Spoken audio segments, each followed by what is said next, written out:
تو آپ تاریخ میں دیکھیں ایک گروہ پیدا ہوا مرجع گروہ، جن کے خلاف سب سے زیادہ تشیع نے سٹینڈ لیا۔ چھٹے امام کے زمانے میں یہ زور پہ تھے۔ مرجع کا کیا نظریہ تھا؟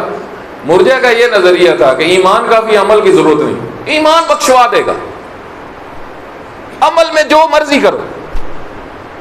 ان کے مقابل میں آپ دیکھیں چھٹے امام نے اتنی احادیث بیان کی، یہاں تک فرمایا الایمان عمل کلو، ایمان ہے ہی عمل، اگر عمل نہ ہو ایمان ہے ہی نہیں۔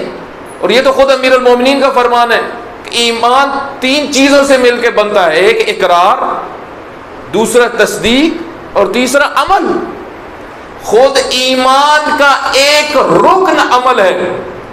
تو آپ تاریخ پڑھیں، یہ مرجعہ جب پڑھ رہے تھے، لازمت ہے یہ مکتب بڑا مزیدار مکتب ہے، یعنی آسائشوں والا، ٹھیک ہے کہ ایمان کافی ہے، عمل جو مرضی کرو، استغفر اللہ، تمہاری بخشش ہو جائے گی۔ اس سے خطرناک چیز ہو سکتی ہے دین اسلام کو تباہ کرنے کے لیے؟ اسی وجہ سے چھٹے امام نے سٹینڈ لیا اور مرجعہ کو بہت شدت سے رد کیا، مرجعہ کے نظریے کو، اور اس کے اوپر بہت ساری احادیث ہیں جتنی عمل کے اوپر زور ہے کہ ایمان کافی نہیں ہے اور عمل کی ضرورت ہے۔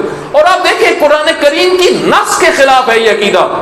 کتنی آیات میں خداوند متعال نے فرمایا، مثلا یہی سورہ والعصر، والعصر ان الانسان لفی خسر الا الذین آمنوا وعملوا الصالحات، صرف وہ فلاح پائیں گے۔ زمانے کی قسم، مجھے اس عصر کی قسم۔ اب عصر سے جو بھی مراد لے لیں، بعض کہتے ہیں اس کے باطن سے مراد امام ہیں، جو تفاسیر میں ہے۔